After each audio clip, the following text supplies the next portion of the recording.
Muy buenos días, muy buena semana para todos ustedes allá en Colombia, acá en Ecuador, también en Perú y en toda América. Es un espacio nuevo que estamos creando de Colombia hoy. Muy preocupados desde que gana el gobierno de Gustavo Petro en Colombia, el mundo y toda América se ha puesto a ver a Colombia, ¿no? Es como el nuevo acontecimiento de cambio y de esperanza para todos nosotros, como cuando gana en México el presidente actual de México, y todos nos hemos sumado, nos hemos unido para apoyar, para estar allí junto a los mexicanos. Y ahora es el caso de Colombia. Estamos completamente comprometidos con un mejor futuro para el hermano pueblo colombiano, y también con el presidente, ¿no? Creo que esto de las expectativas, yo no soy muy bueno con las expectativas porque académicamente crear expectativas provoca eh, la potencialidad en comunicación, sobre todo de tener decepciones, desilusiones, ¿no? Entonces, siempre se debe ofrecer poco para poder sorprender al público. Pero en este caso yo creo que es ya el espíritu histórico el que estamos esperando tantas cosas para Colombia, y eso ya es como una ansiedad prácticamente. Estoy con mi gran amigo Pablo Borges desde Colombia para conversar sobre temas actuales, lo más cercano a estas fechas, a este lunes 23 de enero, y en este caso específicamente sobre lo que pasó durante el fin de semana y también fin de la semana anterior, ¿no? Entonces, así que Pablo, querido, bienvenido a Colombia hoy. ¿Cómo estás? Bueno, un placer, un gusto. Muchísimas gracias por tu invitación. El espacio Colombia Hoy y en tu canal, primera vez que estoy, Sorprendente Films, me parece que es una oportunidad histórica de que empecemos a estrechar lazos entre los, digamos, creadores alternativos latinoamericanos. Sí, bueno, y además que es creo un buen inicio de semana siempre empezar con los temas, lo que ya pasó y tal vez lo que podría potencialmente ocurrir, que es quizás lo que a mí siempre me interesa del trabajo que hacemos, ¿no? Tratar de prevenir y de prepararnos tal vez para ser proactivos, ¿no? Para lo que podría potencialmente ocurrir. Y aunque estés tú en España y yo esté en Quito, nuestro corazón siempre está con Colombia y creo que estamos muy conectados también con Colombia todo el tiempo. Esto del Internet permite también muchísimo de eso. Pablo, la primera pregunta o impresión, ¿cuál crees tú ha sido durante estos últimos 3 días, viernes, sábado, domingo, el tema más mediatizado en Colombia? ¿Cuál crees tú? Yo tengo mi impresión, pero ¿cuál es la tuya? Bueno, yo creo que claramente las acusaciones del gobierno de Guatemala hacia nuestro ministro de Defensa, Iván Velázquez, ¿no? Imagínate eso, un gobierno denunciando a un ministro de Defensa que además ha trabajado en su país en temas de anticorrupción. Yo creo que eso la semana pasada fue posiblemente el tema más grande, ¿no? Lo sigue siendo además. Sí, he estado revisando todos los medios de comunicación de Colombia, casi todos, y prácticamente hacen una apología sobre el suceso, sobre el hecho, como que hubiese sido una bomba nuclear o algo por el estilo, ¿no? Ya sabemos, ¿no? Hablamos de Caracol, RCN, Semana, etcétera, etcétera. Y yo que he trabajado con gobiernos, yo no lo siento tan así. ¿Tú crees que realmente amerita la mediatización que ha tenido este tema para estos medios? ¿O realmente es un pequeño impasse que tranquilamente se puede resolver entre gobiernos? Yo no creo que esto sea un impasse, esto es una cosa muy importante y yo creo que esos medios lo que hacen es precisamente no permitir que se dé el contexto para que la gente no entienda lo que está pasando.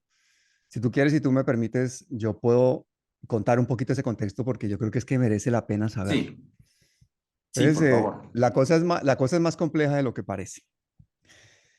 Bueno, empecemos por decir que Guatemala es un gobierno corrupto, es un gobierno corrupto. Y la mejor defensa es el ataque. Entonces, para proteger a los criminales, pues lo que hacen es perseguir a los jueces y a los fiscales. O sea, la judicialización de la política, la politización de lo judicial, algo de lo que somos expertos en Colombia. Por ejemplo, hay más de 35 jueces y fiscales que están perseguidos, ¿no? Por el gobierno. Iván Velázquez estuvo en la Comisión Internacional contra la Impunidad de Naciones Unidas. Él fue el director de eso en Guatemala. Ese es un puesto que tiene una inmunidad diplomática precisamente porque eso es lo normal, que a estos hombres que están luchando contra la corrupción, los mismos corruptos los acusen de toda clase de cosas para enlodarlos y que un gobierno pues los persiga y que los denuncie, que tengan que protegerlos y por eso él tiene una inmunidad diplomática. Entonces, todo esto no va a llevar a ningún lado porque él tiene inmunidad diplomática para empezar. Luego, las investigaciones de Iván Velázquez contra la corrupción, pues hay que saber cuáles fueron los callos que pisó. Por eso es que Iván Velázquez llevó a la cárcel a altos funcionarios del gobierno, empezando por el mismo presidente Otto Pérez y su vicepresidenta Roxana Valdetti. Esa es la razón. Los corruptos de Guatemala no quieren a Iván Velázquez por eso, porque fue implacable contra la corrupción en Guatemala. Descubrió, por ejemplo, que el presidente Otto Pérez y muchos funcionarios hacían parte de una mafia que operaba en las aduanas. Y eso sacó a la gente a las calles y tumbó a Pérez. También denunció la corrupción de militares, de funcionarios de la salud, encarceló a 7 ministros y a la vicepresidenta Otto Pérez. O sea, en total acusó a más de 1.500 personas y condenó a más de 400 personas en Guatemala. Ese es el callo que pisó Iván Velázquez. Luego también cuestionó al siguiente presidente y pidió investigarlo, a Jimmy Morales. Lo pidió investigar por fondos ilegales en su campaña. Investigó por corrupción a su hijo y a su cuñado. Y ese presidente fue el que declaró a Iván Velázquez persona no grata en Guatemala, lo expulsó del país y cerró la Comisión contra la Impunidad de Naciones Unidas. ¿Cuál es el objetivo de las denuncias contra Iván Velázquez? Pues hay que verlo en dos frentes. Uno es Guatemala y el otro es Colombia. En Guatemala está claro, conseguir liberar delincuentes condenados por las investigaciones de Velázquez, darle la vuelta a lo que él mismo denunció respecto a las oscuras negociaciones con Ebrecht, por ejemplo. ¿De qué acusan a Velázquez? De que hizo un acuerdo judicial con Odebrecht para que los funcionarios guatemaltecos reconocieran quienes les habían pagado sobornos por 18 millones, por cierto. Eso fue público y legal, pero el fiscal Curruchiche, es que se llama, dice que ese acuerdo fue ilegal. Y el descaro es que ese mismo Curruchiche, ese mismo fiscal, encima es el que libera al exministro que recibe el soborno de Odebrecht. O sea, imagínate la cosa, lo retorcida que es. Ese Currichichi, además, que tiene una relación más que cercana con la Fiscalía Uribista colombiana, que es la fiscalía actual, y que todavía nos toca aguantarnos a ese fiscal durante unos eternos meses, y que es pieza fundamental de toda la impunidad judicial colombiana. Y pues ese Currichichi pues tiene una relación más que cercana con esa fiscalía, ¿no? Al igual que el presidente actual de Guatemala, el autoritario Alejandro Yatimey, ¿no? Quien según Human Rights Watch no ha hecho otra cosa que atentar contra la democracia y aumentar la corrupción en su país.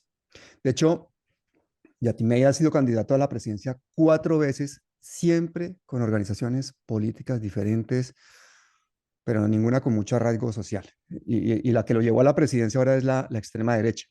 El único cargo que ha tenido este señor, el actual presidente de Guatemala, era director del sistema penitenciario. Y estando allí fue acusado de violación de derechos humanos. Y él mismo, imagínate esto, Hugo, él mismo ha creado una comisión de lucha contra la corrupción en la que él es el juez.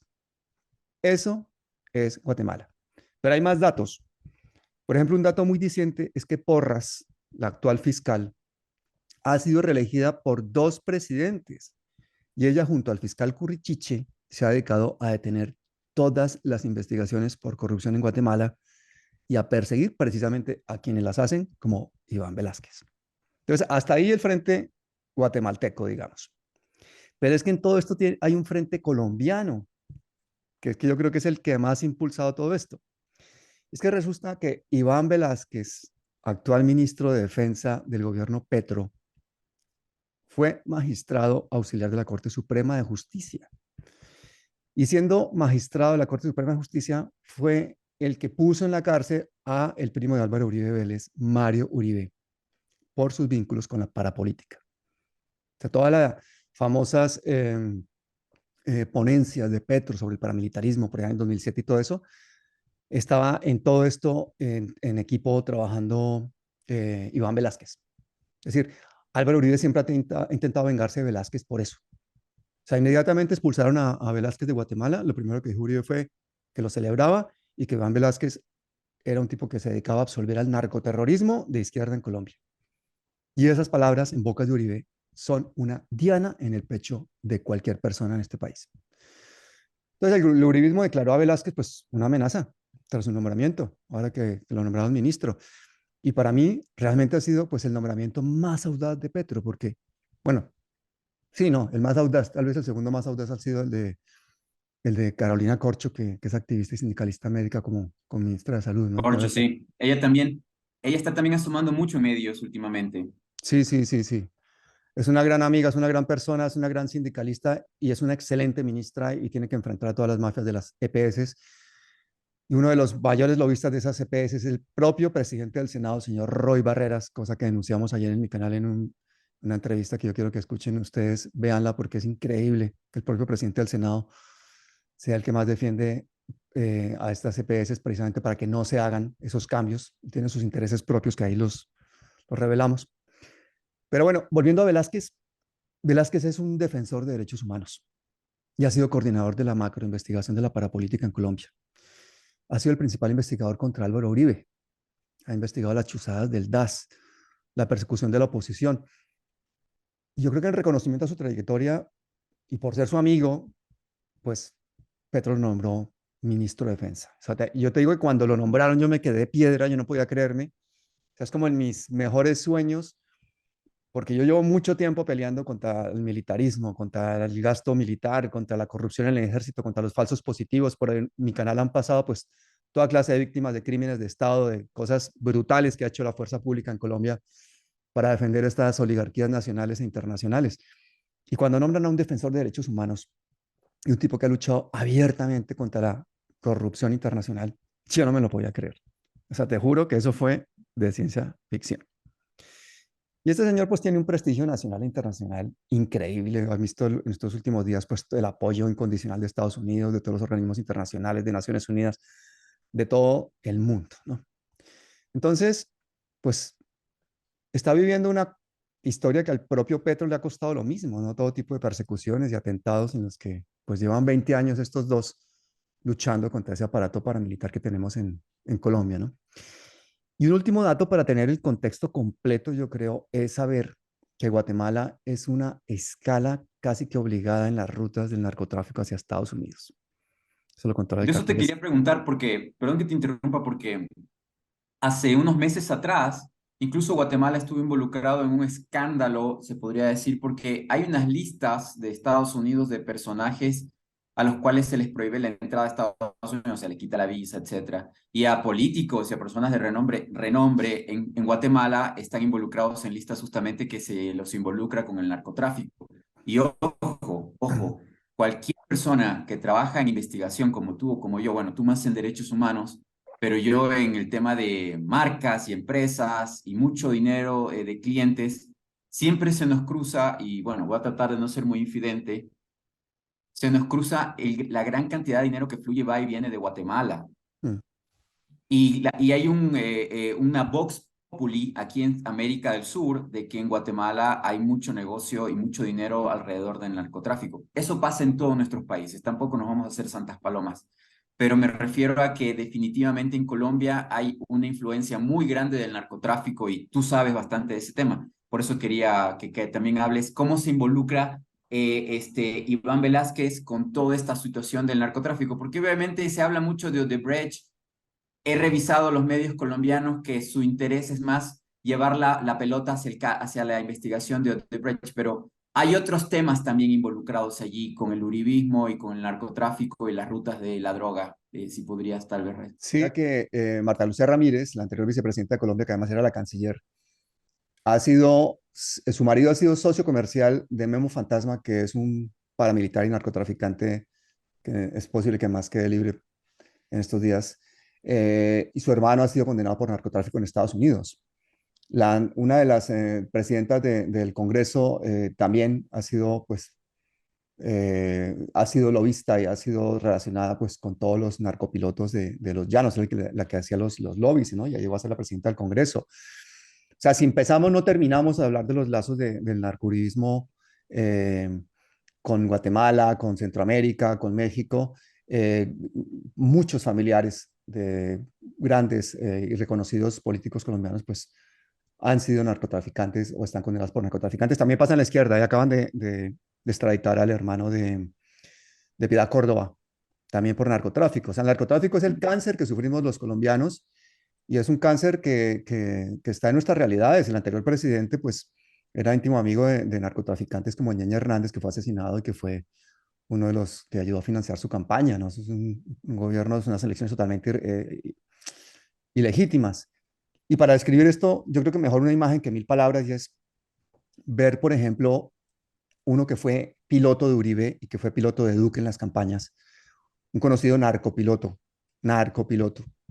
Imagínate, presidente Uribe y presidente Duque han tenido al mismo piloto trabajando para ellos, que es un conocido narcopilótico que murió precisamente en Guatemala, un accidente y de una persona que pues ha sido reconocidísimamente eh, narcopiloto. Entonces, toda esa relación del uribismo, incluso de los poderes empresariales colombianos, pues es una cosa realmente del día a día colombiano.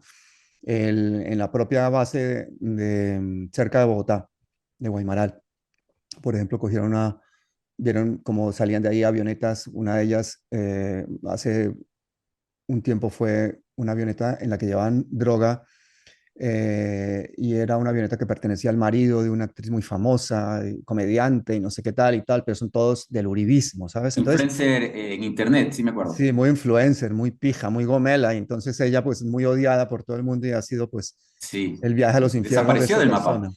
Claro, no aparecen, siguen por ahí de influencers y en otros sitios y tal.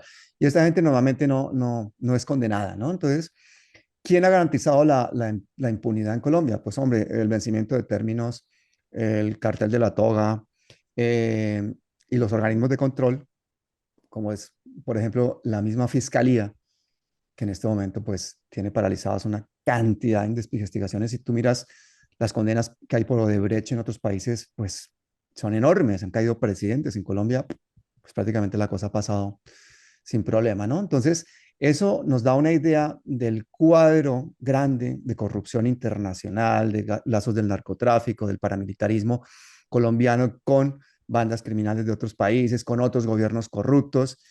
Han hecho fiestas de los fiscales en Colombia, una fiesta, creo que fue en Cartagena, en que se gastaron un montón de dinero en tal, que ahí estaba invitado el fiscal Curruchichi, era uno de los invitados de honor del actual fiscal colombiano, fiscal que se atreve, junto con la procuradora, a oponerse a las políticas de paz de Petro y a intentar obstaculizar todas las medidas que va tomando el nuevo gobierno, ¿no? Entonces, no es un fenómeno local, no es un fenómeno nacional, es un fenómeno que trasciende las fronteras, que se va a Latinoamérica, que se va a Centroamérica, que se va a Norteamérica, que se va a Europa.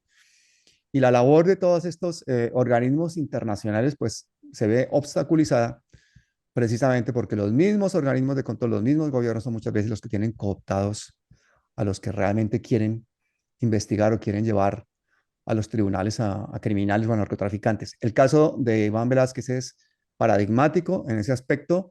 Yo creo que todo esto le ha servido para salir reforzado. Desde aquí le mando un abrazo muy fuerte a nuestro ministro de Defensa porque realmente si a ti te acusa, yo qué sé, Hitler, de que eres un desgraciado, yo creo que esa es el mejor elogio que pueden hacer de ti, ¿no? Si a ti te acusan de Reflejo cualquier cosa, cognitivo le llamo yo. sí, de cualquier cosa, un personaje corrupto o un personaje mafioso, yo creo que eso te catapulta a ti ante un público que es cada vez menos ciego gracias a precisamente que la verdad se cuenta en medios alternativos como el tuyo. Justamente de eso siempre me explico al público que cuando hay estos denunciólogos políticos sobre todo, ¿no? O figuras públicas que se matan o repiten continuamente sobre sus rivales que son corruptos, que son metidos con mafia o que tienen cosas Mm, malas, realmente ellos son realmente lo que dicen sobre otros, ¿no? Por eso le decimos reflejo cognitivo. La conciencia les juega una mala pasada y siempre están atacando y criticando a terceros de corruptos y todo lo demás, pero es porque ellos son en su vida privada, ellos saben que son así. Entonces, siempre, ojo, hay que tener cuidado con mm, aquellos que siempre andan señalando con el dedo a terceros, porque ellos son realmente lo que dicen de otros terceros, ¿no? Eso es algo que lo he visto repetirse una y otra vez en campañas electorales. Ahora, mm. para ahondar más, para concluir con el tema del ministro de Defensa de Colombia, ¿crees tú que logren este objetivo, porque el objetivo de sacarlo, porque yo veo por ejemplo, en Semana, que por cierto me apena decir que es un medio que tiene más de 2 millones de seguidores solo en Colombia, en YouTube, tiene poder de influencia, digamos, este Claro. medio en Colombia. Este medio específicamente maneja la teoría o el discurso de que debe renunciar. Mm. Ciertamente lo dicen sus comentaristas. ¿Crees tú que lograrán ese objetivo, es decir, de sacar del gobierno del reciente, fresco gobierno del presidente actual de Colombia a uno de sus personajes de mayor confianza con la carta, con la hoja de vida más prolija, más influyente, más respetuosa para nosotros a nivel internacional, sobre todo en temas de derechos humanos y de defensa del Estado de Derecho? ¿Crees tú que lograrán sacarlo? Porque se publicó y te comento, al inicio de esta entrevista voy a ponerle esa entrevista que se publicó en todos los medios del presidente de Colombia en Davos, llegando a Suiza, en donde le hacen preguntas puntuales sobre el tema y él fue muy cortante, muy directo sobre el tema, ¿no? 3, 4 minutos, pero que fueron fundamentales, ¿no? Decir, bueno, si Guatemala está contra mi ministro, pues qué pena por Guatemala. Entonces, fue muy directo, ¿no? Y se entiende por la situación y las circunstancias en las que le hacen las preguntas, ¿no? Hasta es incómodo, viajas 10, 12 horas en un avión incómodo y te bajas del avión para hacerte preguntas que definitivamente te molestan, porque seguramente entro yo en la situación personal, es una persona amiga, es una persona que abiertamente está siendo perseguida mediáticamente, entonces obviamente cualquier persona, hasta la más preparada, diría cosas aún más duras, ¿no? Petro es de una Mm. personalidad más, más calmada, un Rafael Correa, un Chávez, un Morales, hubieran lanzado los micrófonos al piso, ¿no? Pero él fue más, incluso en toda la crisis fue un poco más diplomático, de decir, bueno, vamos a revisarlo, pero si Guatemala tiene esa postura, realmente mal por Guatemala, ¿no?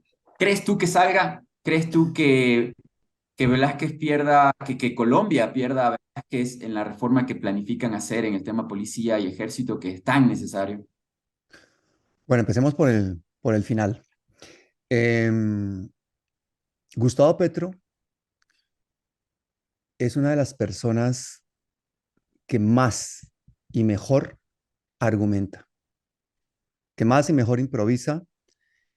Tiene un discurso muy elocuente, muy articulado, muy elaborado. Es una persona muy inteligente, muy hábil y tiene un conocimiento enciclopédico de una cantidad de temas más allá de los que deberían esperarse de un economista o de un politólogo o de un político.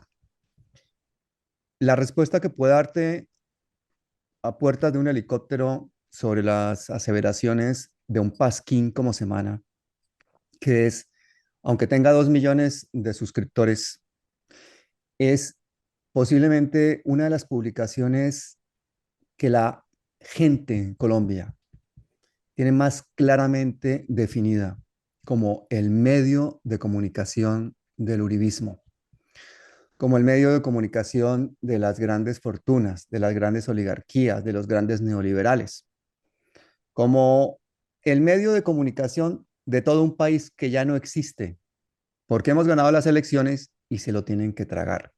Y esas elecciones, aunque sea con un gobierno de coalición, porque no ganamos las legislativas, están llevando a cambios profundos y que espero que esos cambios afecten también la capacidad de comunicación. Si Semana tiene 2 millones de suscriptores, en buena parte es culpa de los progresistas y es culpa de Gustavo Petro y es culpa de mi amigo Gustavo Bolívar y es culpa de una cantidad de gente que ha estado allí en esos programas dándoles pauta, dándoles, bueno, pauta no, dándoles, mm, digamos, balcón para que sean escuchados y vistos y les han dado rating y los algoritmos han funcionado para esos medios de comunicación. Yo, de hecho, incluso hice un vídeo en el que aparece Vicky Dávila diciendo, ay, muchísimas gracias a todos. En este año hemos pasado de 150.000 suscriptores a 1 millón. Y luego hice el ejercicio de ver cuántos progresistas había y cuáles eran los ratings, cuáles eran los picos y cuáles eran los que realmente sacaban la gente. Yo te puedo decir que el progresismo no ha tenido una estrategia de comunicación. Eso casi le cuesta la presidencia a Petro. Nos costó no haber tenido más fuerzas legislativas. No ha tenido tampoco una estrategia clara de comunicación, pero mucho menos de marketing político, y sigue sin tenerla.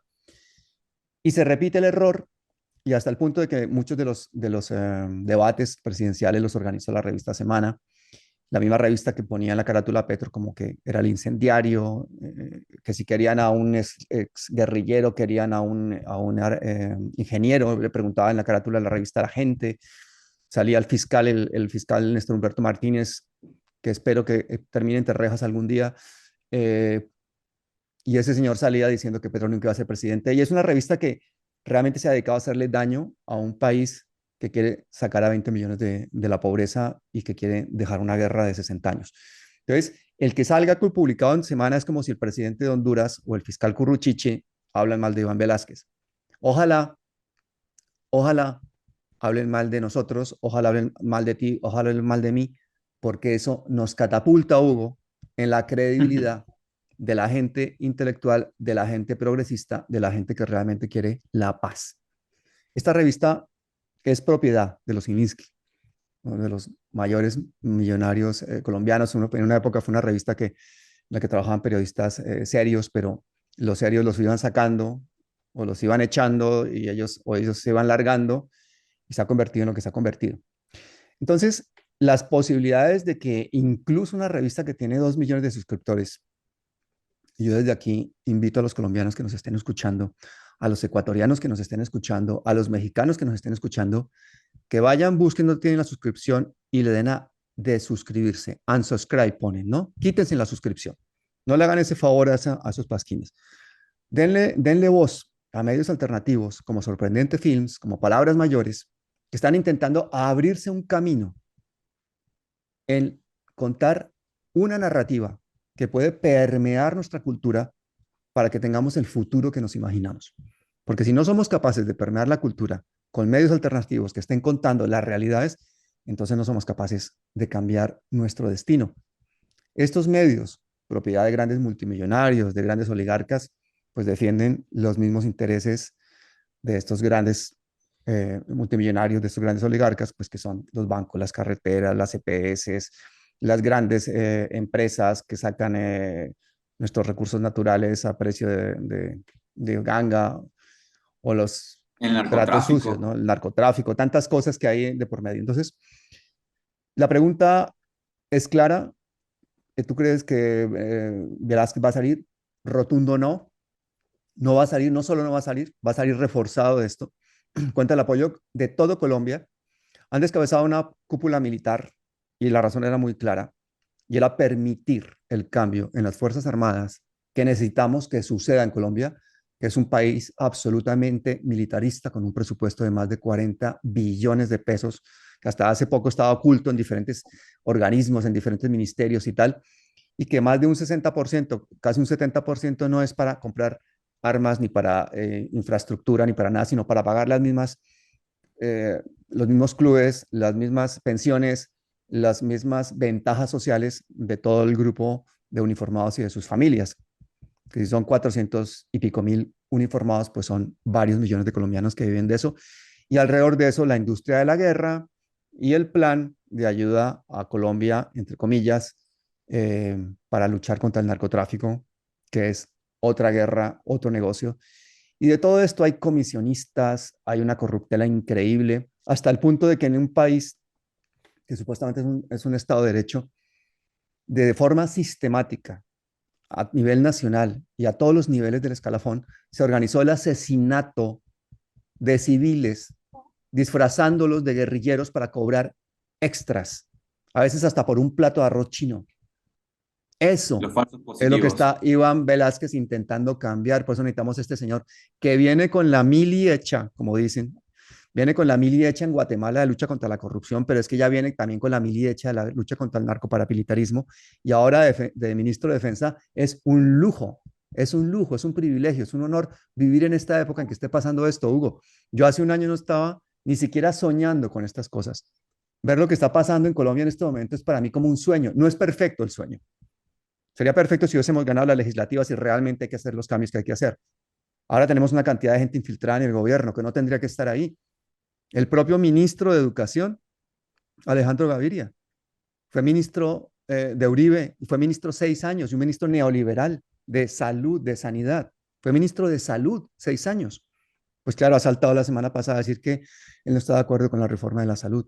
Precisamente él quería repetir como Eso, ministro de salud. eso se llama en estrategia disidencia controlada, es decir, la derecha, en este caso, para que no hayan cambios, introduce dentro de toda esta amalgama que son todos estos grupos, todos estos políticos que lograron llegar al poder en este frente amplio, por allí introducen a dos o tres que se dicen de izquierda, incluso también hay comunicadores, etcétera, etcétera, pero que realmente también facturan en secreto para organizaciones que lo que quieren es sabotear por adentro, desprestigiar el trabajo y la labor de este actual gobierno que, como le digo al público, recién empieza y que hay que darle la oportunidad de poder hacer una evaluación por lo menos de los primeros 365 días, que todavía ni siquiera estamos a la mitad de eso, ¿no? La, la, la disidencia controlada que hablas tú, yo no creo que en este caso sea disidencia controlada. Este Alejandro Gaviria nunca ha sido disidencia controlada. Este ha sido establishment 100%, neoliberal 100%. De hecho, él aspiraba a tener el Ministerio de Hacienda o el de Salud otra vez. Le ha tocado el premio de consolación, que es el Ministerio de Educación. Y ahí tiene que estar codeándose precisamente con una de las personas que más se le enfrentó cuando él estaba de ministro, que es con la actual ministra de Salud, con Carolina Corcho. No tienen que ser unos consejos de ministros, de verdad que sería genial poderlos ver, un reality increíble. No es disidencia controlada, son fichas políticas que le has tocado tragarse a Petro y porque son impuestas por Santos o por Gaviria, por alguno de estos, ¿no? Por cierto, un inciso, que hay una cosa que yo creo que es un tema de conciencia que tengo que decir, que yo no lo he dicho públicamente, y los colombianos que me están escuchando en este momento van a decir, ¿qué va a decir este hombre que no haya dicho ya en tantos programas y con tanta caña que hemos dado? Un youtuber me ofreció a mí ser parte de un grupo de youtubers colombianos que reciben un dinero, que son varios cientos de dólares mensualmente, que los da un político colombiano. Ese youtuber me dijo que ese político colombiano era César Gaviria. Varios de esos youtubers, que son youtubers de estos de izquierdas que hablan en favor de Petro y en contra de no sé qué tal, reciben un dinero de un señor que es pues una vaca sagrada, el presidente de la apertura neoliberal en Colombia, con intereses en el gas, en un montón de cosas, un gamonal y un señor que yo creo que no es para nada ejemplar, ni en la historia de Colombia ni en nada. Secretario de la OEA. Secretario de la OEA, y además este tipo tuvo mucho que ver, fue el que le construyó la catedral a Pablo Escobar, por ejemplo. Pero entonces estos youtubers, imagínate, reciben X dólares al mes, $500, $600, algo así, no me acuerdo cuánto era exactamente la. Y estos youtubers, y este tipo me dice, que me lo ofreció como para hacerme un favor. Yo primero no, yo no vivo de este tema, yo trabajo en otras cosas, yo no cobro por esto, yo no pido dinero, y lo poco que genera el canal desde que se monetizó, porque es que YouTube obligó a monetizar los canales, o si no los monetizaba YouTube y lo cobraba él, y yo ese dinero se va a líderes sociales o a proyectos en Colombia junto con el dinero que ya dono desde hace años para este tipo de cosas. Pero me lo ofrecieron porque pensaban, este tipo, pues le parecerá chévere meterse en esto, ¿no? Yo le decía a este hombre, ¿cómo pueden ustedes aceptar dinero de un político cuando ustedes van de alternativos, van dándoselas de independientes? Lo que le están haciendo es callándoles la boca. No, si él no hace que usted hable mal de él, él no le va a hacer que usted nunca diga nada, que no quiera, que no sé qué tal. Le digo, claro, pero usted no va a hablar mal de una persona que le está dando todos los meses $500, ¿no? Entonces, incluso a estos niveles de la comunicación alternativa se ven estas cosas. El youtuber que está buscando un puesto político. Hay uno que se coló, un tal JP o HP Hernández. Bueno, siempre me equivoco a propósito. Que este tenía 1 millón de suscriptores en YouTube y ahora está ahí poniendo el palo en la rueda en el gobierno. Ahora es congresista, ¿no? Y Sí entonces, he seguido alguno de ellos, estoy eso sí verificando que es disidencia en controlada, ¿no? que... Eso sí que es disidencia controlada porque son personas que se han hecho populares o se han vuelto influencers o incluso han llegado a cargos políticos precisamente, pues a través de estos medios, y una vez allí, pues lo que estaban buscando era simplemente ganarse un dinerito y de este hablo y de este no. De hecho, a alguno le he dicho yo, oiga, gente que se dedica única, exclusivamente a hablar mal de Uribe, Uribe, Uribe, Uribe, Uribe. Le digo, oye, hermano, el día que a Uribe le dé una gripe, le va a tocar a usted mandarle zumo de naranja, juguito de naranja, una mantita y algo para que se caliente los pies, porque si se le enferma a Uribe, le pasa algo a Uribe, ¿usted qué va a hacer? ¿No? Si el problema no es Uribe, el problema es que tenemos que hacer pedagogía social sobre todo un sistema de expropiación violenta de la tierra que lleva décadas de acumulación violenta de capital y de injusticia. Entonces, no podemos simplemente caer en la tentación de personalizar. Yo personalizo todo eso en Uribe y por detrás sigue todo este cáncer que nos está comiendo de gente que nunca tiene suficiente, que quiere acumular toda clase de riquezas y de poder, haciendo toda clase de corruptelas con un gobierno que está diseñado para que legisle a su favor. Entonces, contestando a tu pregunta, yo no creo jamás que haya disidencias controladas. Yo creo que lo que hay son intereses bajos normalmente y fichas políticas. El ejemplo que daba de Alejandro Gaviria es porque este señor pues, está en ese gobierno, no debería estar. Y ahí hay otro ministro, y hay otros dos ministros, y hay muchos congresistas, y hay muchos senadores que no deberían estar. Y que ponen palos en la rueda porque ellos representan unos intereses empresariales que les benefician a ellos, representan una clase social a la que representan y representan un país muy diferente al que está en los territorios o al que está en los suburbios de las ciudades. Qué bueno que menciones esos nombres y apellidos, porque esos mismos nombres y apellidos después son los que salen a cámaras a decir, el gobierno no cumplió, el gobierno ofreció y no hizo, pero son ellos los que ponen, como tú bien dices, el palo en la rueda, ¿no? Entonces es bueno hacer el antecedente. Ahora, otro tema que también me parece interesante dentro de estos días, semanas, y que creo que también está haciendo que la olla de presión o la preocupación o el miedo de estos grupos que quieren poner el palo en la rueda del gobierno del cambio en Colombia no logré objetivos concretos. Y hay dos objetivos muy, muy concretos que yo veo de interés en el presidente Petro y también en su equipo de gobierno. Y son la reforma tributaria y también el cambio al tema de las pensiones. Y quisiera que explicaras al público de todo el continente cómo funciona el tema de las pensiones y también la seguridad social en Colombia. ¿Por qué? Porque en nuestros países, algunos, el neoliberalismo, que lo llaman los viejitos de los 80, 90, no me gusta hablar de neoliberalismo porque la juventud no quiere entender qué significa aquello. Yo hablo más fácil como de privatismo, o sea, estos señores lo que quieren es privatizar lo que es tuyo, lo nuestro, lo de todos, y también este antiestado, o sea, estos nuevos, ¿cómo se les llaman? Libertarios o liberales o como sea, o sea, que te quieren vender la idea de que el Estado te persigue y que ellos lo que quieren es liberar a toda la sociedad y a los jóvenes, sobre todo de la opresión del Estado que te obliga a ser médico cuando tú quieres ser arquitecto, que te obliga a qué sé yo, a vestirte o a hacer de alguna manera cuando tú quieres ser una flor, una mariposa, o sea, ciertas manipulaciones comunicacionales que son subconscientes, que quieren llegar a las emociones de la juventud, sobre todo en su rebeldía. Y claro, decir libertarios te coge de golpe a alguien de 20 años, sí, yo también soy libertario, yo no quiero que nadie me oprima, no quiero que ni mis padres me digan qué hacer. Entonces, por eso trato de hablar hacia la juventud, como tú bien lo sabes decir, cuando me comentas cuál es cómo debería ser la comunicación para los jóvenes, que nuestros países son muy jóvenes. Pero explícanos cómo funciona esto, porque la seguridad social en Ecuador se peleó y se murió mucha gente para que no se privatizara en los 80, 90. Entonces todavía existe algo de seguridad social pública y no existe esto de los sistemas de pensiones privados en donde tú pagas una cuota y al final cuando te jubilas o cuando alcanzas el cupo del monto que se supone debes tener para recibir una pensión, empiezas a recibirla. Acá no ocurre así, acá tienes unas leyes y el Estado está obligado en darte pensión cuando tú cumples una cierta edad o tienes un tiempo ya determinado de haber trabajado. ¿Cómo es en Colombia? Pues yo quiero darte una explicación muy sencilla para que los amigos latinoamericanos que estén escuchando esto lo sepan. Y es que hace 30 años en Colombia apareció una cosa que se llama la Ley 100, que el ponente fue un tal senador Álvaro Uribe Vélez, que no sé si les suena el Mm. nombre. Y con esa ley lo que hicieron fue convertir la salud y las pensiones de los colombianos en mercancías. Lo que antes era un derecho era una mercancía.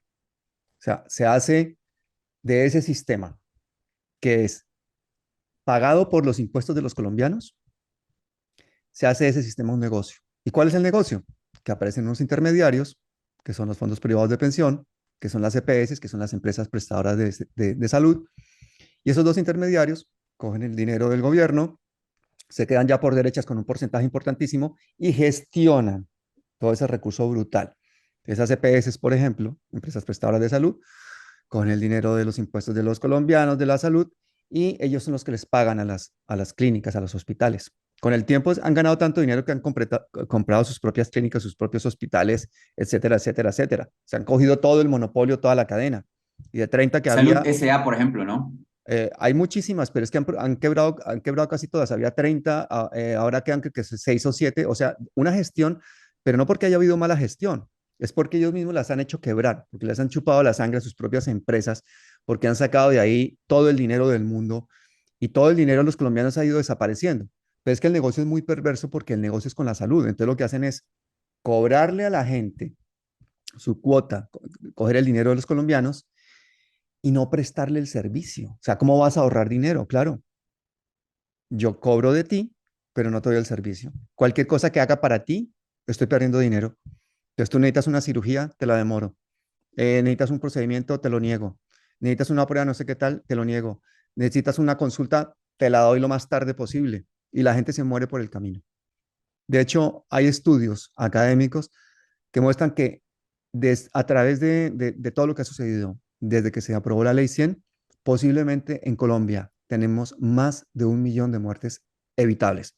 Es un documento que yo me enteré en uno de nuestros conversatorios con Carolina Corcho, la actual ministra de Salud, con quien hicimos innumerables programas en palabras mayores hablando de todos estos temas. Están invitados a verlos porque van a ver la brillantez no solamente de la actual ministra, sino el conocimiento profundo que tiene de toda esta corrupción. Por eso es que ella es la primera que se opone que sigan existiendo estos intermediarios de la salud y de las pensiones que literalmente negocian con la vida de los colombianos.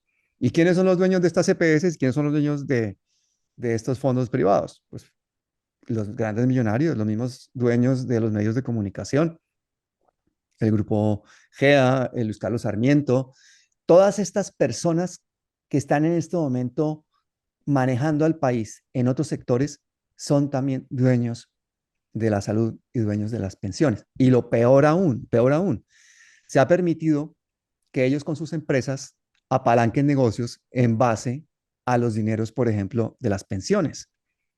Los hijos de Uribe, por ejemplo, han construido centros comerciales que cuestan cientos de miles de millones, centros comerciales financiados, cofinanciados, apalancados esos financiamientos con los fondos de las pensiones de los colombianos.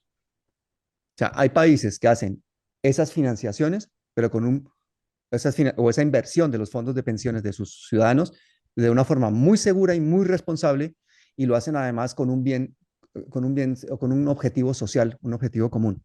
No, aquí se ha hecho para darle el dinero a la gente que diga, mira, haga negocio con este dinero, haga centros comerciales, especule financieramente, que no pasa nada, que estamos en el poder. Eso es lo que ha sucedido. Entonces, todo ese montaje brutal neoliberal tuvo la intención de continuar y en el 2021 intentó la salida fascista al neoliberalismo. Y entonces en plena COVID, en plena crisis social, con 20 millones de pobres, con la gente muriéndose por el COVID y tal, el gobierno quiere hacer una reforma tributaria y gravar los productos de la canasta básica y no darle a la gente un apoyo mínimo para que puedan tener, aunque sea, una cuarentena en su casa. Entonces, eso fue lo que pasó en el 2021 y eso es lo que lleva a las protestas en Colombia que terminan con Petro presidente. En el 19 se empezó a recrudecer la presión social, ¿no? Y la gente se sentía ya angustiada y afectada. Viene el COVID, y eso pasó también en Ecuador, en nuestros gobiernos de ricachones que cierran las ventanas y las persianas para no escuchar el clamor y el lamento del pueblo, nos dejaron a la buena de Dios, ¿no? Mientras en el mismo Estados Unidos, Mm, tanto que admiran a Estados Unidos en su liberalismo supuesto. Yo conozco amigos que tienen Mercedes-Benz, dos, tres autos parqueados en casa y con compañía y con muchos empleados, aún así recibieron sus cheques de 2.000, $3.000 del gobierno Mm. por si acaso necesiten alguna platita para los bebés, para la casa. Y no solo un cheque, no solo un cheque, fueron varios cheques que se Claro. recibieron para que la gente no salga a la calle con sus mismas armas a quemar Washington o las capitales de cada estado. Entonces, El gobierno colombiano pretendía que la gente se muriera de hambre, el gobierno de Duque, que la gente se muriera de hambre en sus barrios de invasión, en sus chabolas, perdona, y si salía, los estaba esperando el escuadrón antimotines para reprimirlos, y, para cargar y contra también ellos. me duele decirlo, en Cali, por ejemplo, no solamente los escuadrones, también civiles fascistas Ah, sí. eh, con arma en mano, Ujú. que civiles veían a las personas marchar en forma pacífica y les dispararon. Entonces, me imagino que ahí hay mucha filtración de paramilitarismo, etcétera, etcétera, pero ahora, tomando en cuenta lo difícil que es hacer cambios de esta magnitud, o sea, quitarle la teta a parásitos que están muy gordos, ¿crees tú que en este mismo año veremos ese cambio? O sea, que terminaremos con una reforma respecto a la salud, al sistema de seguridad social, no sé cuántos estarían afiliados en estos fondos privados en Colombia, por un lado, y en el tema de los impuestos, el bajarle los impuestos indirectos a los pobres, porque algo que a mí me gustaba mucho de Rafael Correa, y creo que eso es a nivel internacional, por eso tiene como 20 doctorados honoris causa, es que le gustaba como académico explicarle a la gente con arrocitos, decimos nosotros, ¿no? Con frijolitos. Y algo que el público ecuatoriano, que el pueblo ecuatoriano logró aprender en 10 años de gobierno de Correa, esto de los impuestos directos e indirectos, ¿no? Él decía, un impuesto indirecto no es redistributivo porque le cobras lo mismo a todos. O sea, el IVA, por ejemplo, le cobras tanto a la persona que gana $2 a la semana como también al que compra un automóvil en 50.000, 80.000, $100.000 en la misma semana. O sea, es un impuesto ciego, ¿no? En cambio, el impuesto a la renta, ciertos impuestos especiales como a las herencias, la plusvalía de las mansiones, departamentos, compraventa, eso sí es un impuesto que va directamente a la mano, al bolsillo de los ricos y por eso protestan, ¿no? Y a Correa en el 15 casi lo sacan por imponer el impuesto a las herencias y el impuesto a la plusvalía sobre la tercera, segunda, tercera y cuarta casa, ¿no? O sea, hay gente en nuestros países que tiene 5, 6, 7, 8, 10 casas, mansiones, alquila muchas, otras las compravende para ganar un dinerito extra, tienen 5, 7, 8, 10 automóviles, pero no, ellos prefieren subirle el impuesto al IVA, o sea, que los pobres paguen en el arroz, en el azúcar, en el aceite o en la manteca, como le dicen en el Uruguay, en la Argentina. Entonces, ¿crees tú que por ahí van las balas, por ahí van los tiros? ¿Tú crees que Petro, que tiene una gran popularidad en este momento, aproveche la situación? Porque a Correa le tembló un poquito la mano de hacerlo. Ya fue en el 2015 cuando tenía 7 años en la presidencia y casi, amigo, casi lo sacan en ese tiempo. Yo me acuerdo que estuve en Carondelet una noche en donde la ultraderecha rompió barricadas que estaban en el centro de la ciudad de Quito. Eran pocos, pero eran bravos. Y Correa decía en cámaras, estos quieren que haya muertos, pero yo no les voy a dar muertos. Y ojo, allí en esas manifestaciones muy agresivas, y yo te juro, estuve ahí presente y sentí, temí por mi vida, eh, cerca en Carondelet, en la Plaza de la Independencia, yo temí por mi vida, pero lo que voy es, en Perú, por no reformas de este tipo han muerto más de 60 personas. Y en Mm. esa época, en las manifestaciones de Correa, y mira, llega Moreno y Moreno destruye en un plumazo toda esa lucha social que decía la gente, ¿por qué los pobres tienen que pagar la vida de los ricos? ¿Por qué los ricos no pueden pagar, por ejemplo, el tema de las herencias, ¿no? Sobre el $1.000.000. El impuesto era sobre el $1.000.000. Y al final Moreno vino y de un plumazo sacó esas dos leyes que costó heridos y todo lo demás. Y Lazo obviamente las ratifica, ¿no? Él desaparece completamente de la estructura de las leyes tributarias el impuesto a las herencias. Obvio, si él tiene hijos, si tiene más de 1.000 millones para heredar, ¿no? ¿Tú crees que va por buen camino el tema de estos cambios de leyes o tendríamos que hacer una lucha más compleja en Colombia? Bueno. Yo creo que la cuestión no es tan sencilla como que Petro nos va a salvar o el gobierno nos va a salvar, porque para empezar, Petro está ya con 6 meses menos de mandato, le quedan 3 años y medio. Eh, Llevamos en estas cientos de años de oligarquías gobernando sus latifundios y dominando a la gente de forma violenta. Y no le podemos pedir a un gobierno, ni a dos ni a tres, que cambie toda una cultura, porque al final esto es un cambio cultural. Si tú pudieras trasplantarle a los colombianos, a todos los colombianos, un chip en el que le pongas el cerebro de un japonés, desde ese momento en adelante no habría un solo papel en el suelo. No habría un solo papel en el suelo. Ya habría una mentalidad diferente. Ya no, la gente no estaría intentando robarse cosas. Ya de pronto habría un sentido de trabajar en equipo, de colaborar, de pertenencia al paisaje, al país, a una serie de cosas. O sea, tenemos un problema cultural que necesita muchas generaciones por cambiar. Y eso significa unas políticas de Estado, de educación, de pedagogía, que se van a dar a lo largo de periodos muy importantes. Esos cambios culturales son muy grandes porque es que cultura es todo lo que hacemos. Lo Sí. primero, cómo conseguimos resolver nuestros conflictos. Y todos estos cambios de la salud, de no sé qué tal, pues sí, nosotros tenemos leyes para todo en Colombia, nosotros firmamos todos los acuerdos internacionales, no cumplimos ninguno, ni cumplimos la misma constitución del 91, no la cumplimos y es imperfecta. Se quedó cortísima para controlar a los organismos de control y cómo se manejan los organismos de control. Pero esa es una constitución que lo que hizo fue liberar, no fue la del libre comercio, la de la privatización, la de la apertura al capital extranjero. Precisamente la salida fascista al neoliberalismo que terminó con el paro del 2021 y Petro en el poder, pues es todo consecuencia de este sistema que se ha impuesto sobre las leyes de los países, porque si tú lees las constituciones de los países, pues qué maravilla, ¿no? Qué bien, es como leer los mandamientos de cualquier religión, ojalá todos los cumpliéramos, pero no, no es así. Colombia, por ejemplo, en el tema de impuestos es uno de los países que menos recauda.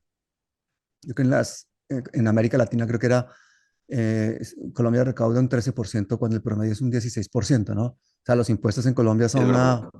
eso es un problema muy grave que tiene el país, ¿no? La base imponible de Colombia para la clase media alta y la clase rica es de las más bajas, no solamente del continente, sino del mundo, comparada con las de África. O sea, Sí, los ricos en Colombia pagan menos que los ricos, muchísimo que los ricos que claro. pagan lo que pagan en Europa o en Estados Unidos.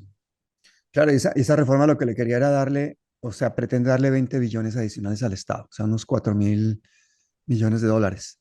Eso es como un 1,2% del Producto Interno Bruto.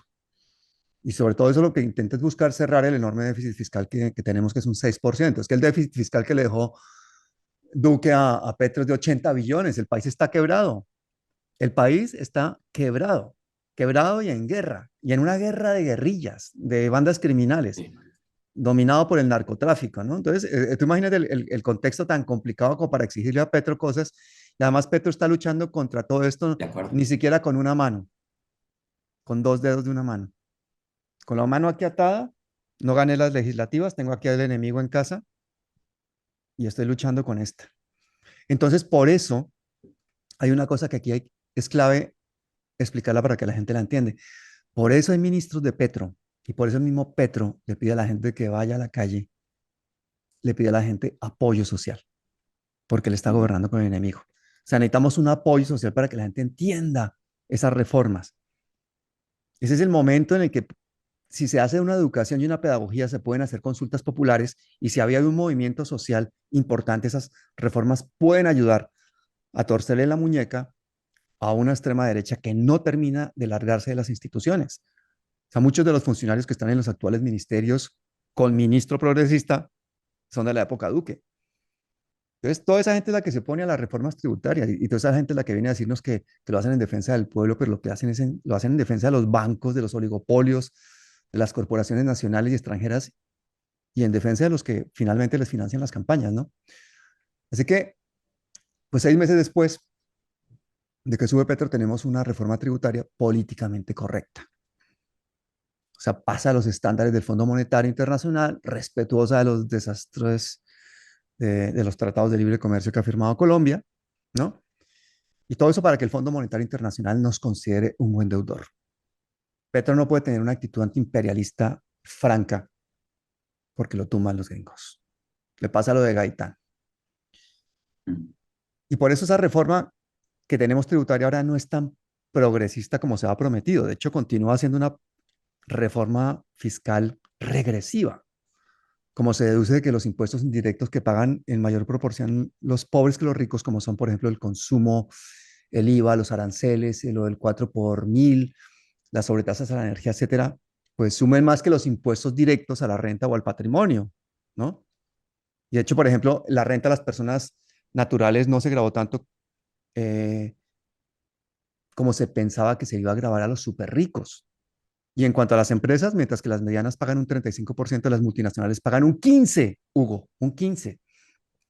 Para rematar el impuesto de patrimonio, que, o sea, a las sociedades, que es donde tienen los políticos y los empresarios, porque todo lo tienen todo a nombre de sociedades, pues ahí donde tienen sus capitales, pues a esa gente le dan subsidios y se les dan concesiones en peajes y operadores de Transmilenio y se le dan subvenciones para que compren tierras de latifundio. O sea, esta es una reforma tributaria descafeinada. Y si ves la figura de quién es nuestro ministro de Hacienda, te das cuenta por qué. Entonces, todo esto que se ha hecho ahora, pues sí, tiene cosas significativas, es un avance, desde luego, en comparación con lo que teníamos antes, pues ya se le va a grabar un poco más la mano el impuesto de renta, por ejemplo, a las empresas mineroenergéticas, pero todo con trampa, ¿no? Nunca, por ejemplo, lo de las bebidas azucaradas, las comidas ultraprocesadas, entonces le ponen ahí que sí, que se van a grabar porque esos son emporios y son oligopolios que precisamente son propiedad de estos oligarcas, las bebidas azucaradas, imagínate, le graban, pero si pasa de tantos gramos la bebida, o sea que, y ponen el estándar muy alto para que sigan sin pagar lo que tienen que pagar, ¿no? Y si vas buscando, te vas dando cuenta como en cada uno de los puntos de la reforma tributaria lo podríamos haber hecho mejor. Claro, yo te puedo decir una cosa, yo estoy a la izquierda de Petro. Ya hay cambios que si fuera Petro y tuviese las legislativas ganadas, yo estoy seguro que yo torcería la mano mucho más que Petro. O sea, yo no entiendo, por ejemplo, con el tema tan grave de tierras que tenemos, 8 millones de campesinos desplazados, la población interna de desplazados más grande del mundo, 6 o 7 millones de hectáreas que se les han arrebatado a estos campesinos. ¿Cómo estamos comprándole tierras a los latifundistas en lugar de expropiar directamente tierras, baldíos que han sido tomados, que han sido de forma abusiva por los clanes familiares? Como lo denunciamos en nuestro canal la semana pasada, el clan familiar de los Char en el Caribe, lo denuncia el mismo fiscal que los ha denunciado, fiscal al que están persiguiendo. Eh, y todo ese es el ir y venir de Colombia durante todos estos años, ¿no? Pues ahora la reforma tributaria, pues entonces graba un poco más a Netflix, a Amazon y a Uber, mientras que no graba algunos productos básicos como el pan y tal. Pero lo de la progresividad, entre comillas, y han hecho, por ejemplo, mucho manejo mediático con esto de desinformación, esta revista Semana que tú mencionabas y todo esto, sobre, por ejemplo, cuántos impuestos van a pagar, que ahora vamos a todos a pagar mucho más, que van a acabar con la clase media, no, van a pagar solamente los que ganen más de 13 millones de pesos mensuales, los demás tranquilos. Eso es mucho dinero, o sea, es un porcentaje muy pequeño de la población colombiana que se gana 13 millones de pesos mensuales. O sea, muy pequeño, no sé cuánto es, un 4, un 3, un 2, una cosa así, ¿no? Se le va a poner impuesto permanente a los patrimonios de más de 3.000 millones de pesos, ¿no? Y con tarifas marginales de 0,5, de 1% para cuando son más de 5.000 millones de pesos. Y si es un patrimonio de más de 10.000 millones de pesos, es de 1,5%. Y algo que Ese es el decir tema, sobre ¿no? ese patrimonio es que la mayoría de personas que tienen o compañías que tienen ese patrimonio están en las ciudades. O sea, para la gente que está en el campo o que está en provincia, como nos dicen a los que somos no de la capital, ¿no? Los que no son de Mm, Bogotá o de Rolotá, no tienen que preocuparse del tema porque realmente nuestro campo es hiper pobre, mm, como tú bien lo dices, hasta desplazados. Entonces, esto va directamente hacia las ciudades que tienen una acumulación de poder y de capital. Estamos hablando de Bogotá, de Medellín, de Cali, por ahí, ¿no? Bucaramanga, tal vez, alguna ciudad que supere el millón de población. Entonces, pero ¿cuál crees tú? Yo entiendo que es descafeinada la propuesta, pero ¿En qué beneficia al de a pie esta reforma? Te pregunto esto para decir, ¿será que tenemos que apoyarla o mejor no pelear por aquello, esperar un mejor momento y sacar una mejor reforma tributaria que realmente haga cambios sustanciales en la redistribución de la riqueza en Colombia? Hombre, la redistribución de la riqueza en Colombia ya empezó. Ya ha empezado, pues, en la medida en que se puede. Eh, yo apoyo totalmente la gestión de Gustavo Petro y entiendo los condicionantes que tiene. Y entre más hayas leído a Petro, más le hayas escuchado, más hayas escuchado sus monólogos interminables en piloto automático, hablando sobre historia de Colombia, sobre economía, sobre un montón de cosas y tal, más te metes en la psicología del personaje, más te imaginas su entorno familiar. Aquí hemos entrevistado a su padre, a su hija. Eh, hemos explorado, digamos, esta figura que representa una ventana de esperanza para un montón de personas. Yo no tengo nada que ver con el gobierno de Petro, yo no recibo un peso del gobierno de Petro. De hecho, me odian en el pacto histórico porque yo me he metido muy fuerte contra las corrupciones, contra el machismo dentro del pacto histórico, contra las políticas de comunicación equivocadas, etcétera, etcétera, etcétera. Pero es lo mejor que hemos tenido en la historia de Colombia como presidente, como gobierno, aunque la victoria no ha sido tan contundente como para tener una mayoría legislativa, es la mayor historia, la mayor victoria histórica de la izquierda en Colombia. La primera vez que tenemos un presidente de izquierdas. Entonces, todos estos cambios tienen que ser entendidos en ese contexto. Por eso son paulatinos. Por eso se los descafeinan, porque, mira, las iglesias van a seguir sin pagar impuestos, pero el lobby brutal que han hecho las iglesias y lo que han financiado las campañas de la derecha es brutal. Es un tema que Te yo quiero quería además decir, invitarte a mi canal para hacer un programa contigo que has estado ahí metido dentro de las iglesias, ¿no? de eso quería decir, que por interrumpirte, que le decimos a todo el público que está viendo este programa hasta ahora, este diálogo, que nosotros estamos preparando con Pablo ya desde hace más de una semana un programa especial justamente sobre este tema de la tributación para las religiones o todas estas organizaciones que son inscritas en el Estado colombiano como religiones o organizaciones sin fines de lucro, ¿no? Entonces, sí, estoy muy animado por ese diálogo porque se van a decir cosas que el 99% de nuestra población no tiene idea, no sospecha siquiera. Entonces sí, estoy muy contento por eso. Espero que el público pueda también verlo y que lo puedan distribuir. Sí, además quiero invitar a la senadora Catherine Miranda, que es la que ha peleado más lucho, o que ha luchado más en el Senado para que le pongan impuestos a estas empresas y además que tenemos que analizar en el contexto latinoamericano la importancia que ha tenido primordial, determinante, en el caso de Brasil, por ejemplo, los evangélicos para que Bolsonaro terminara de presidente y cómo el sionismo las ha financiado y cómo sirven para lavar dinero y, o sea, todo esto hay que contarlo porque es que desafortunadamente en un país en el que ha estado la gente durante décadas en guerra y la gente más humilde, más sencilla, a veces es carne de secta fácilmente y fácilmente la envuelven con esas ganas de una vida mejor, con esa ilusión, con esa esperanza, con congregarse con sus vecinos, con sus amigos y vienen a veces iglesias que lo que hacen es manipularlas, adormecerlas y hacerlas vivir la contradicción de apoyar a pastores y a iglesias que están apoyando a la extrema derecha que los tiene en las mismas condiciones de pobreza y de violencia, ¿no? Y eso se ve por todo Colombia. Y el peso de esas iglesias es tanto que no han conseguido en esta reforma tributaria hacer que pagaran impuestos. Ya no te estoy hablando de la iglesia católica, ¿no? Estoy hablando de las iglesias en general. De la iglesia católica tendríamos que hacer otro programa aparte también, porque las riquezas, la influencia y las injusticias que se han vivido al interior de la Iglesia Católica. Somos los católicos, yo soy de familia católica, somos los católicos los primeros que tenemos que denunciarlas. ¿Cómo es posible que la gente, porque soy católico, no quiero ir a hablar de pederastia, no quiero ir a hablar de las riquezas de la iglesia, no quiero ir a hablar? No, es precisamente, si tú eres ingeniero y tienes un ingeniero que no tiene título y que está haciendo barbaridades, que se le están cayendo los puentes, que se le está muriendo la gente en sus obras y tal, y tú eres el primero que por defender tu profesión tiene que denunciarlo. Y eso pasa dentro de las iglesias. Lo que pasa es que ahí la gente tiene unos factores psicológicos y de confort, de autoconfort y de y de temas familiares y sociales que a veces le impide dar ese paso adelante para abrir los ojos y decir, oye, ¿qué está Y de pasando aquí? miedo.